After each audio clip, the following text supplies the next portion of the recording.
Bienvenue à toutes et à tous. Aujourd'hui, on se penche sur les réformes sociales récentes dans le secteur agricole français. On s'appuie sur un article de la Paix Facile. Oui, bonjour.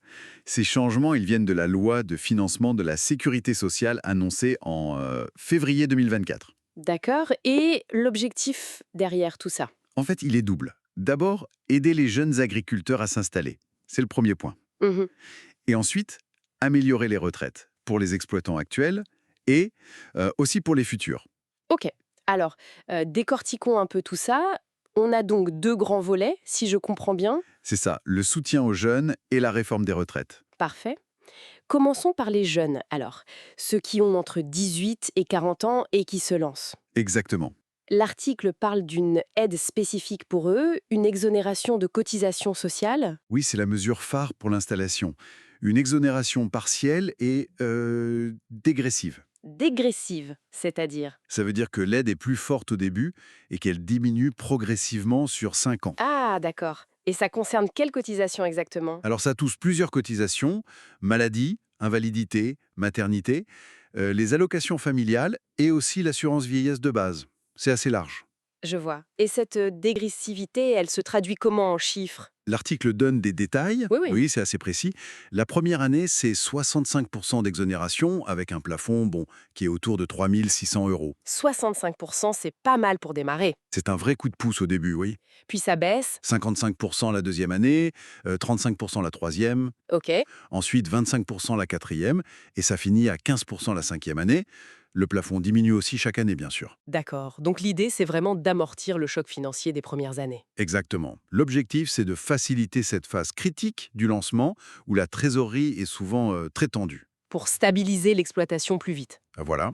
Et indirectement, ça vise à encourager le renouvellement des générations. C'est un enjeu majeur, on le sait. Tout à fait. C'est clair pour ce premier point.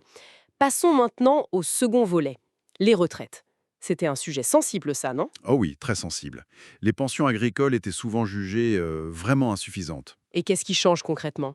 Le gros changement, c'est le mode de calcul. Désormais, la pension sera calculée sur la base des 25 meilleures années de revenus. Les 25 meilleures années. Pourquoi c'est mieux ça? Parce que le revenu agricole, ça peut fluctuer énormément d'une année sur l'autre. La météo, les prix du marché. Ah oui, c'est vrai. Donc prendre les 25 meilleures années, ça permet de lisser un peu ces aléas. Ça évite qu'une ou deux très mauvaises années plombent toute la retraite. Ça semble plus juste, en effet. Ça donne une base de calcul plus stable et potentiellement plus favorable pour beaucoup d'agriculteurs. L'article mentionne d'autres choses sur les retraites. Une simplification, peut-être? Oui, il est aussi question, à terme, d'une simplification. L'idée serait de fusionner les différentes cotisations vieillesse, celles du régime agricole et l'individuel, en une seule cotisation de base. Ah, pour plus de clarté. Voilà. Rendre le système plus lisible, plus simple. Mais l'objectif final reste le même, offrir des conditions de retraite plus décentes. Bon, alors si on fait une petite synthèse rapide, on a d'un côté une aide au démarrage pour les jeunes, dégressive sur 5 ans, C'est ça. et de l'autre, une réforme du calcul des retraites basée sur les 25 meilleures années pour améliorer les pensions. Exactement.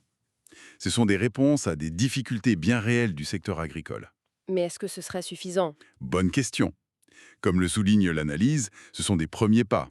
L'enjeu maintenant, c'est de voir comment ça se traduit sur le terrain. Il faudra suivre la mise en œuvre et l'impact réel. Tout à fait. L'efficacité, on ne pourra la juger que sur la durée. Ça soulève une question plus large d'ailleurs. Oui, au-delà de ces mesures spécifiques, comment on assure l'attractivité de ces métiers sur le long terme, face aux défis économiques, environnementaux? C'est vrai. Ces réformes sont une partie de la réponse, mais il y a sans doute besoin d'une vision plus globale. Une réflexion importante pour l'avenir de l'agriculture. Voilà, qui nous donne matière à penser pour conclure notre discussion d'aujourd'hui.